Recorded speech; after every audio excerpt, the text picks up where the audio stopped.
Hello, everyone. Welcome again to Hazardous Area Safety, one of the most boring podcasts probably on the internet at the moment, where we talk all things compliance and safety. And today we have Chris from BOC. Welcome to the show, Chris. Thank you very much. And, hazardous area, a very important part of our life. And I'm sure it'll be a really interesting podcast for those who are interested. Yeah. It will. So, Chris, let's start off with the simple things. Let's start off with your background, the company BOC, and why you got into this industry. Yeah, thanks very much, Travis. So my name's Chris Dolman. I've been with BOC for nearly 20 years. My background's probably a little bit unique in terms of at an engineering company, in it's in psychology. But anyway, that's all right. We'll work through that later. I've done a number of really interesting sort of commercial and technical roles at BOC over the years, really focusing on many of the emerging sectors. So everything from, working with the universities to, the emerging space sector, working with even, emerging crops like medical cannabis and opioids and all that sort of stuff. So I've had a really interesting time at BOC, really focusing on gas applications, and more recently moved into our clean energy team, where we're focusing on a range of hydrogen derivatives and biomethane, which is proving to be very challenging, but also very interesting as we sort of look to decarbonise moving forwards. So touching on that, like that's a very, very broad range. What are some of the big challenges that you're finding specifically with introducing the technology into this sector? Yeah, it's a really good question. So I think as we've moved forward, so we've done a number of projects in Australia. So we've put in 4 refuelers, a number of electrolyzers, which make hydrogen, and all sorts of other technology. I think if I look at every single one of the projects, I've learned something new. I'm not sure if that's good or bad. I think it's good to continue learning. I suppose it just depends on how big the learnings are. But, I think the maturity of some of the technology probably was overcooked a couple of years ago. And I think now we're in a much better position as we understand that. And that's things like operability, how far can you turn down electrolyzers, all the real basic stuff that I think was probably not really understood. And the reason it wasn't understood was not because the technology didn't exist. It's because the use cases were different. So, we've run electrolyzers in New Zealand for 20 years, but we run it and chug and chug and chug. We're not trying to chase solar. We're not trying to do anything different. So I think that's introduced some complexity. And then on top of that, it's around our standards in Australia are different, whether it be hazardous area, pressure vessels, all those sort of things. And to make it more complex, we've got some, state-based differences as well. And when you throw differences at a federal level plus state-based interpretations, it's made it really, really difficult for a lot of the overseas OEMs to meet Australian standards in the first instance, and lots of rework. But I think many of them are getting their heads around it, but we could make things simpler. So getting back to the discussion around like complexities and differences in standards across states. So going back to the time that I was a regulator, that was a lot of the conversations that would happen within the industry at large, because there was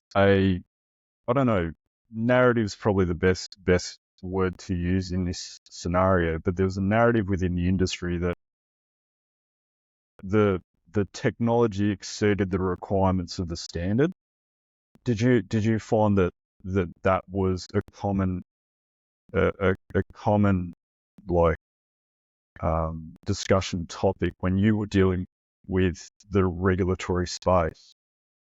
I think in some ways, there are some, as you bring these new technologies to Australia, there are some gaps in overall standards. So for example, if you run a hydrogen fuel cell car in WA, it's actually designated a Type B appliance. So there's some funny idiosyncrasies that sort of, but they're manageable, I think, and you can work through those. I think the bigger challenge is if you're putting, we've put electrolyzers into Victoria, Queensland and WA. And on all 3 of those, we've needed different different types of information in the hazardous area dossier, for example. Correct. And that is a challenge. I mean, Australia is a relatively Yes. small market anyway, so Yes. introducing different they're not different standards, they're interpretations, but layering in Different. complex.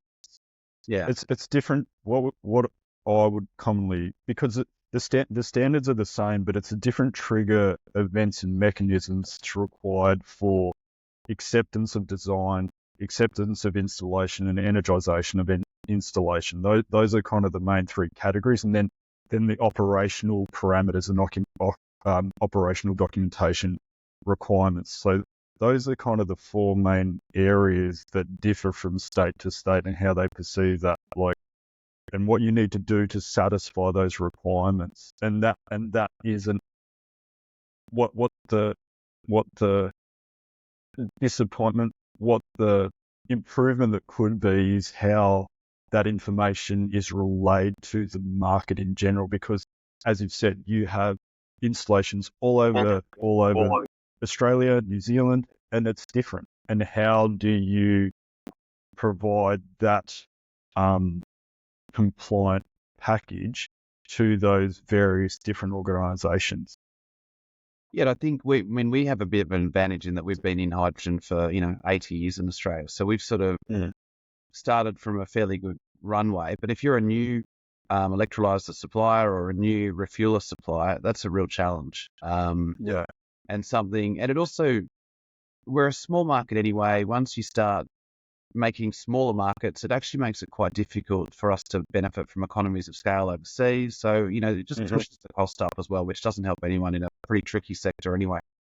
Yeah. And with that as well, like the cost of providing, you can't pass that on either. Like you can't pass that cost on to the client, because otherwise it's completely unviable. And what we're experiencing with this decarbonisation program, cost is one of the main factors that a lot of these larger organisations are using as a metric for the project. So how's like the technology that you're introducing, or BOC as an organisation, navigating that space? Yeah, I think it's a good question, and costs are always important. I mean, I'm very much that we do need to decarbonise personally, and so is our company's got some very strong goals in that space as well. I think, but cost is important, and you've got other issues at the moment as well in Australia with high energy prices and a number of other challenging macro circumstances at the same time. So I suppose we're trying to be, I don't think we're trying to be purists at BOC. We're looking at interim solutions as well. So, if you're looking at some of those big decarbonisation areas, be glass manufacturing or steel, we're looking at throwing oxygen into a process to reduce your emissions by 30%, for example. So that's a lot more cost effective, and it's got high technology maturity compared to putting in a 1 gigawatt hydrogen facility next to steelworks, for example. So I think everyone's idealistic when you start making these really interesting, and plans and all that sort of stuff. But I think the more I've delved into, decarbonising these different sectors, we just need to be pragmatic, because purity will get in the way of everything. If we try to make it perfect, it'll never happen. So I think we just need to be careful in that space. Because what you've touched on is perfect, because there's when the industry, like when hydrogen first was established as a primary factor within the market for decarbonisation, everyone thought it was going to be this magic bullet. When that's not how it should have been sold. It's just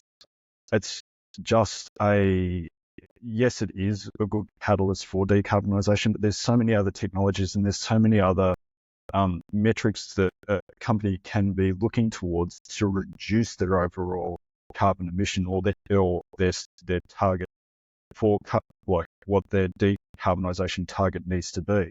So when you go to it, when a client reaches out to you or a prospect reaches out to you, what does that conversation look like typically? Yeah, I think it depends on the market. So we're doing some work in a range of sectors in Australia and overseas. So, I think, and the way we're sort of looking at it is we try to sort of understand what their challenges are, and we go back to them with, a range of different solutions. So, oxygen might give you 30%, hydrogen might give you 100%, but it's high cost at this stage. There's also process efficiency. I mean, I was doing some work with a ferry company recently, and they were looking at going to hydrogen, but they worked out that just by putting a better coating on the outside of their boat, they can reduce their fuel consumption by 10%. Wow. I mean, that's awesome. Yeah, like we need to be looking at all these different process efficiencies. And, you touched on it before, but whoever came up with the phrase that hydrogen is a Swiss Army knife was particularly unhelpful, because it potentially is. But it's not really. I think you need to look at the application and say, what's the best use of electrification, biomethane, potentially other renewable vectors as well. And we also need to look at where different sectors are. I mean, you look at the cement sector, I've been asked quite a few times why they don't jump straight to hydrogen. And we have to remind them that they burn car tyres at the moment in many places. So, they've got a long step to go. So their first step might be natural gas, and that might give them 30 or 40% improvements in terms of CO2. So I think the way we've started positioning a lot of these pieces is saying, these are the different technologies we can help you with. This is a sort of how we see the pathway to decarbonisation. This is it now. This is one we should be talking about for the next couple of years, and just try to give them that pathway as much as we can with our product range, but also being open-minded that, electrification will be part of it. Other renewable vectors will be part of it. So we just need to be, we can't, if you oversell stuff, you end up with a hype bubble, which you sort of had around hydrogen. And now that seems to be settling, and people are focusing on, in most cases, the right applications. I think when it first came out, the amount, like, from my personal experience, I got sick and tired of seeing the same kind of presentation where you're laughing because you probably know where this is going to go. No, let's just get a placement of flat land, put up as many PV cells as we can, put a electrolyzer on the back end of that, and have a refueling station. Like, come on, guys! Like, that's not what this whole push for decarbonisation is, because like you're looking at it you're not looking at it from a business case. You're spending money to get that net return, when there are smaller things, as you've mentioned, that can be looked at that will not have that maybe cost barrier for entry, but can then start putting steps and progress towards your whole efficiency of your business that will in turn create that decarbonisation target. And that methodology that you've just said, and the mindset that you're taking as a company, I commend you guys for that, because there's not the maturity in that. From what I've seen, there's not a lot of players in that space that are actually taking that approach so well done. Well, it's interesting. I mean, when we first, I've sort of been in this sort of clean energy space for 3 years, I think now. And initially, you get out there and speak to everyone because you want to know what's going on, work out the real and the not so real, and then probably below that as well. But, I think that there was a lot of assumptions made around some of these new players around, if you build it, they will come. But the fact is, the current sort of domestic market for hydrogen supply and tube trailers is about 2 tons a day. So that's not massive. And there's some overcapacity in that as well, to be honest, in terms of people's production. So, what we've also done in that, when we've developed our own projects, like in Port Kembla, we actually have, worked out we need to be bringing the bus providers, the truck providers, truck OEMs, the bus OEMs, and you need to do it end to end, because if you don't do it end to end, you can build as many electrolyzers as you want, but unless there's a demand, it's going to be a pretty challenging business case. But then you've got oversupply, and then you've got, you need to still produce. The thing is, everyone's talking about supplying hydrogen as a gaseous substance, whether it's going to be for fuel grade cell technology or whether it's going to be used for blending applications. But still, if you reach oversupply, you still need to be able to sell that to the market when the infrastructure is not there, from whatever aspect, whether it's the introduction of it within a pipeline infrastructure where whether it's the infrastructure within refueling stations or the vehicles on the ground or from offshore ammonia catalyst capabilities. Like, if you don't have it, you've got oversupply, but you still need to sell. You still need to sell it because it's like there still needs to be a business case for it. But the cost of production for that won't vary at this point within Australia because of the high cost of energy. So well, you have to be super creative on that energy piece, and I think we run a number of refuelers as well, and even simple things that we've learned, parking some of the hazardous area and other Australian standards things. It's around, well, once you start operating in that sort of B2C environment, effectively, how do you manage weights and measures? And then you go to NMI and say, we want to work on weights and measures with you, and there's no international standard for it, so we can't do it. And we've even looked at some challenging ways to do it. Do you put a car on a weigh scale, then you fill it, but then you've got to look for plus or minus 20 grams. So it's all of these other things that are, allow fossil fuels to be so easily managed in our systems and energy systems need to be developed for all of the emerging technologies. And it's super interesting, and you have some really weird conversations, but we need to get those fundamentals right as well before we say, let's put 1 million refuelers on the road. Aside from the fact you don't have enough trucks yet anyway, but it's been quite fascinating.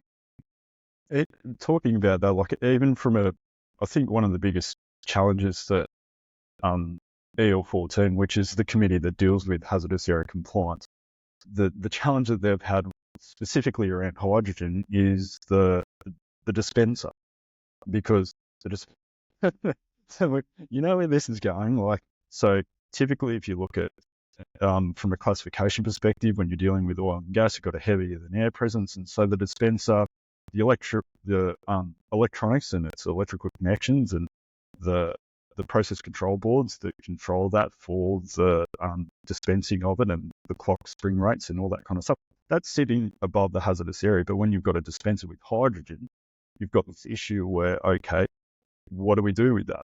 Because you've got a lighter than air gas, and if there is a discharge. So from a committee technical perspective, they're looking at that and trying to go, okay, well, if we do take this, these are our routes that we have available to us. If we do take this route, is that then going to translate into all facets around hydrogen production? And what does that mean for the industry at large? Because we've made a blanket rule to allow for dispensers to be installed in these hazardous areas, but the control gear in it is going to be classified as non-hazardous, so that we can open up our industry and open up our market to these third-party vendors to allow for them to construct these dispensers. So it's a much larger discussion piece. Oh, I agree. I think, and it's an interesting one, hydrogen, because it's always been in Australia. Like we've been forever, as I say. And there were some really pragmatic ways we used to manage things like that. So because you also can't see hydrogen if it's sort of coming out or on fire.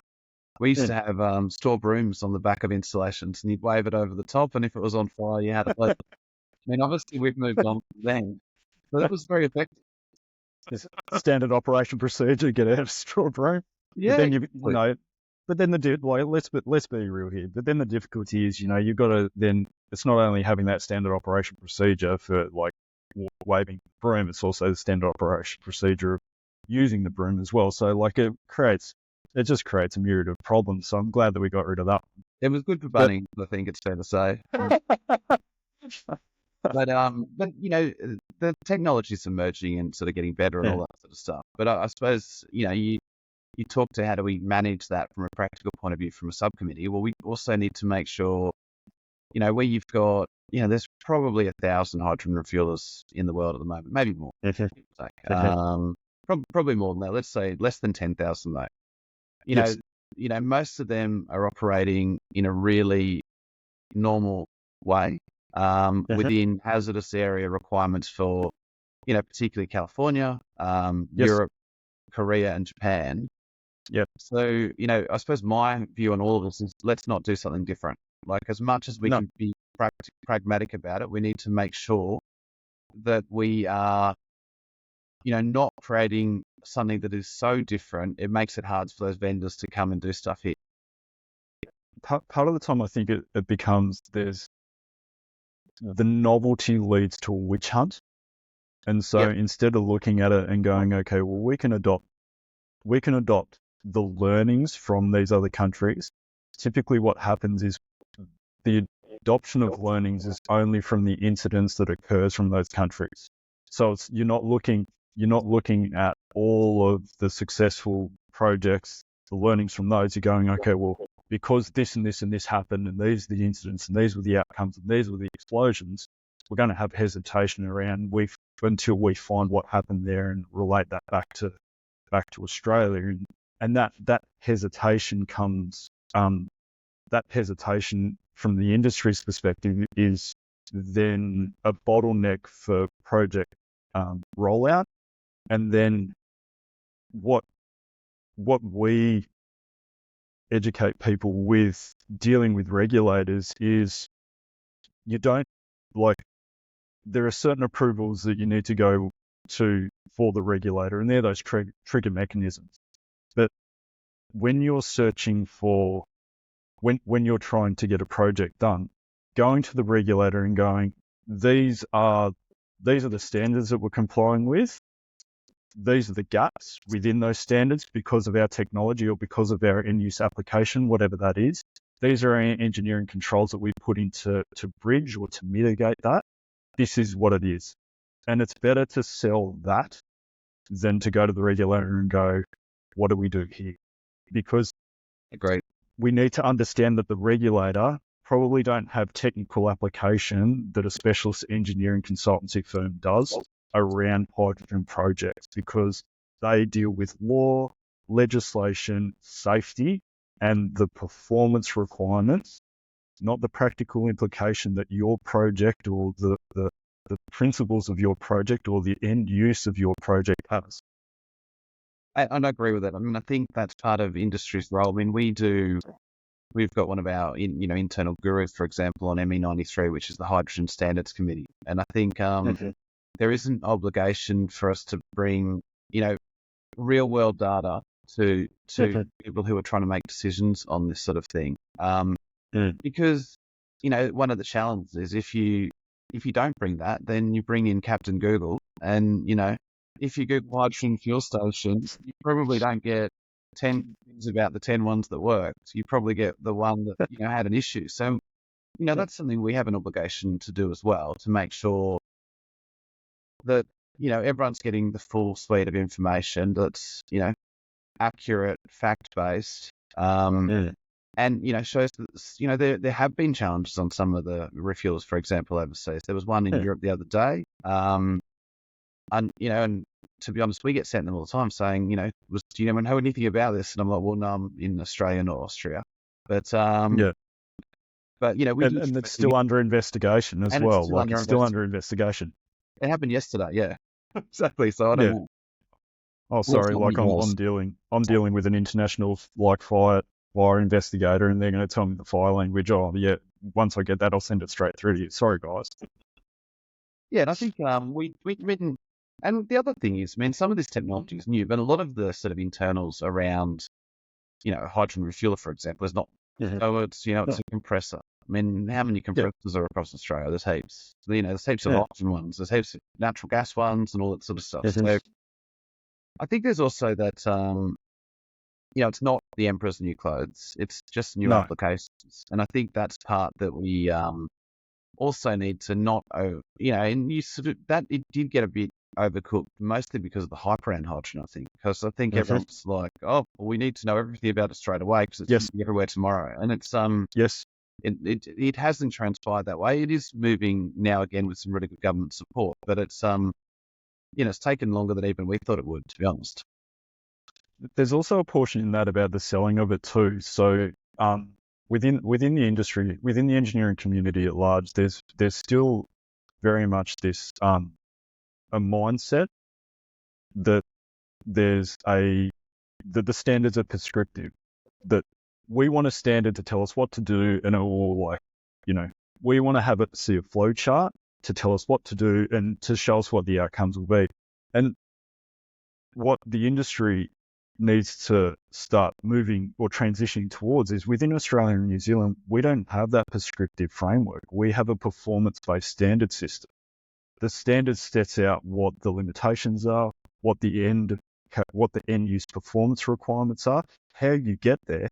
That's up to a client to engage with an engineering consultant to be able to develop that engineering design, that philosophy, that safety application, all the mitigation controls, everything, so that the project, once it's in operation, will comply with the performance aspects of it. So you're exactly right.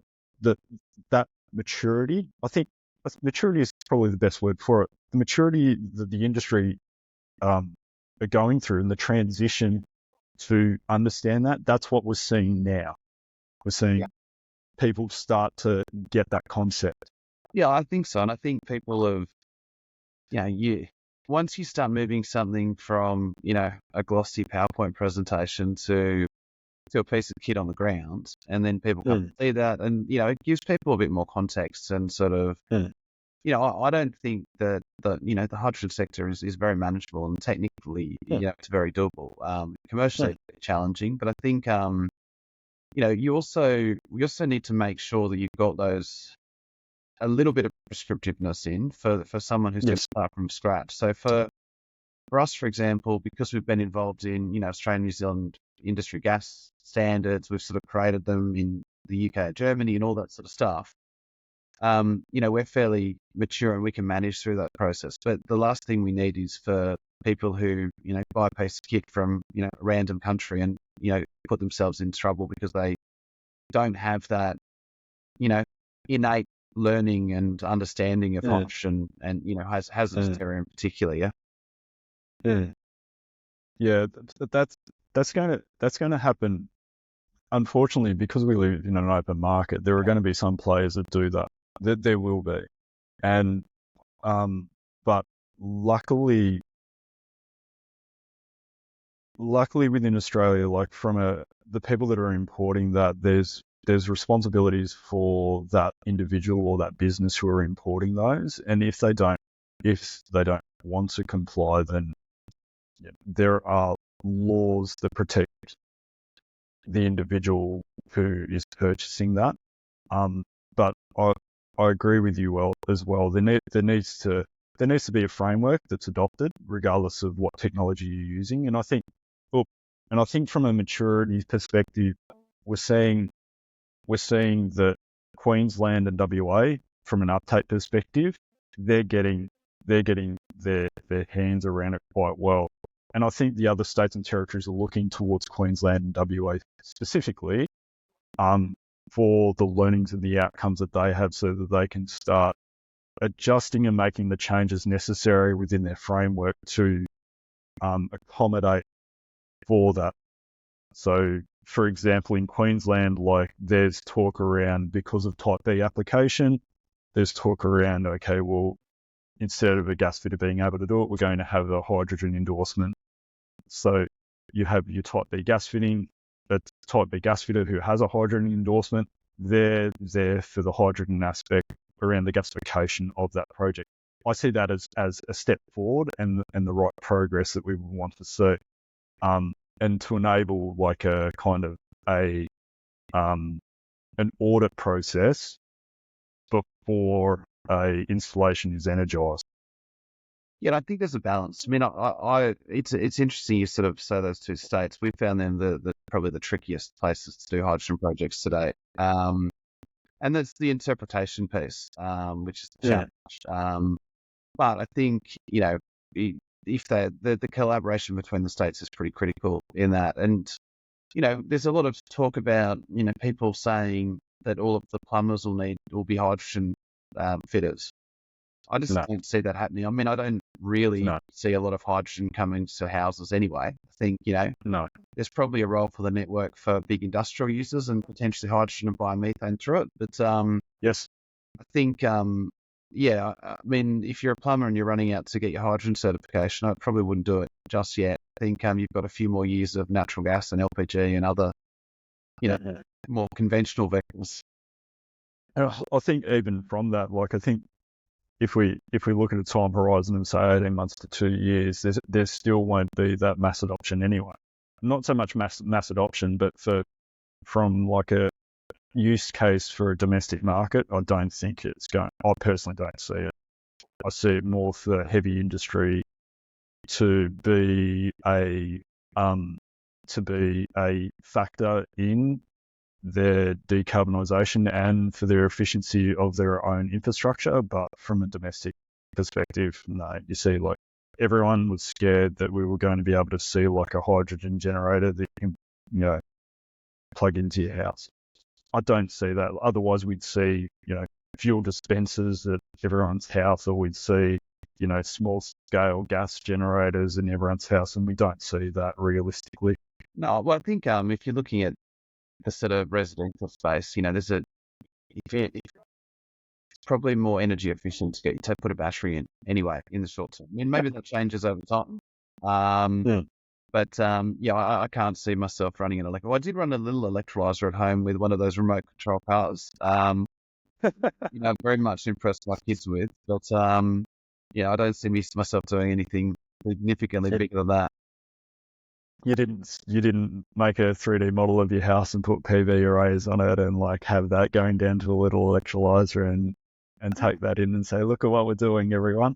That's a weekend job, I think. Maybe I'll get started.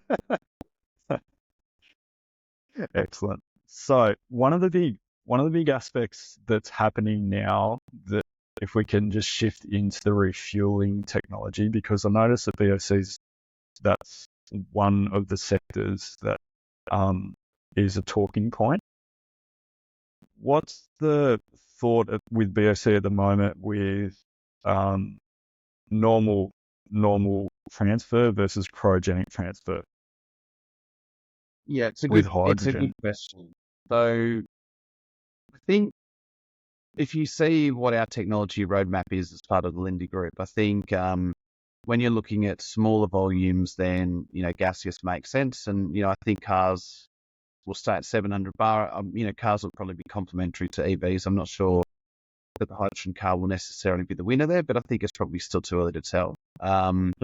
If you're looking at trucks, we see them moving from 350 to 700 bar, and then probably to liquid. I think, but it is pretty. So we're doing some work with Daimler over in Germany on liquid to liquid tanks.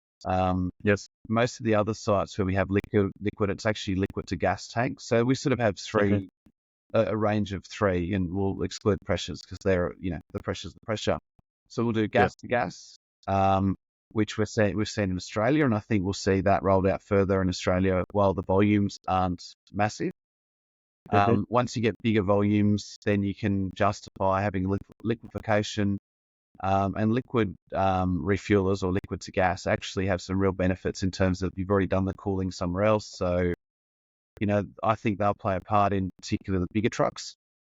And then over time, we do see, a role for liquid. But we've got a slight disadvantage in Australia. And I talked about the size of the market before. So in, our rule of thumb is, once you get above 15 tons a day, you can move to liquid and you'll have some really good benefits. But just aren't at that scale as yet. Nice. So, I do see a few liquid to gas and maybe liquid to liquid units coming on before the end of the decade. But I would have thought the majority of refuelers will be gas to gas in probably the next 3 to 5 years. And with that transition, or with that like time horizon that you're looking at, the challenges that you're seeing within the discussions the preliminary discussions that you're having where you're introducing this, is there, what's the perception of the different technologies? Because I've spoken to other consultants who are having similar conversations, and there's this perception within end users that it's a much bigger risk profile, or it's a much smaller risk profile. And I'm sitting there going, no, I don't think the risk profile is bigger or larger. It's different. It's not a magnitude thing. It's just different, or it's shit. Yeah, and I think that's right. I mean, ultimately, we move hundreds and hundreds and hundreds of tons of cryogenic liquids around Australia at the moment. So us, our competitors, oxygen, nitrogen, argon, CO2 is not quite cryogenic. LNG's been moved around. So I think the risk of cryogenics is the risk. Yeah, like we don't see that as you just need to manage it. We move. I was at our site the other day. We've got 3 liquid helium dewars there. So you're talking about the same temperatures as hydrogen, give or take. The only difference is obviously hydrogen's a tad more flammable than helium. Yes. So I think people undercook how many of these types of risks are being handled on a day-to-day basis. We're decanting really cold liquids. Even at universities are doing it. So, and that's pretty manageable. I actually think the biggest risk that we probably need to get our heads around is actually pressure. Yes. And, the pressure doesn't matter whether it starts as a liquid or starts as a gas. But when you sort of 1,000 bar pipe work and all that sort of stuff, that's probably the newest element of hydrogen to Australia. When you get trying to put 700 bar into a car, all that sort of stuff. And again, that's manageable, but, I don't see liquids and stuff. Many of us move around every day. So I don't see that as a significant different risk to what we see at the moment. That's good to hear that, like, you've done that assessment, and it's the information and the knowledge is coming out of that's aligns with a lot of leaders within the consultancy space. They're not sitting there going, as I said, it's a witch hunt. We're trying to we're stepping forward on a foot of fear. We're actually going, no, let's look at this technically, and let's look at this from a calculation perspective, and look at this not from a presumption that, just because it's X, Y, Z, we're going to handle it and treat it as such, and then these are going to be the outcomes. So that's really good that you're seeing that profile as well. So I mean, we've got an example in Germany, and to be honest, would I want this to be my house? Probably not. But we've got a liquid refueler, 10 meters from a house, like a residential house. And in reality, you think about back in the day, petrol stations, the lead, the spillage, all that sort of stuff, that would have been way worse. So I think we need to, and this is the challenge a lot of these new sectors have, and this is across all the decarbonisation piece. They often get sort of hit with a different level of standard to meet than the existing technology, which, adds a bit of cost, time, and complexity to the projects. And, what we're not saying is, standards shouldn't get better over time. Yeah. Like the last thing anyone wants is, human or environmental or, other things being injured or damaged. But I think, and that, if you look at the smarts, so we have some of our refuelers, the amounts of it's basically our refuelers, I suppose, are like your Lamborghini type thing that's fully automated, all that sort of stuff. And, that's good, but it also adds complexity because, there's a lot more that can go wrong in your super duper Lamborghini than my 2000 Corolla, yeah? Exactly. It's monitoring. It's just monitoring at a different scale. It's just monitoring so many different safety factors and monitoring so many different interactions. And yeah, you can sit there and say, oh well, it's going to be a human aspect as well. But if you've developed the right culture, I think within a business, and the business's cultures mature, like as we're hearing that BOC are promoting safety, safe use, safe development, safe implications. If that is the philosophy that you're taking to the market, you'll have those inherently built into all aspects of the handling of that particular product anyway, which is what you're doing.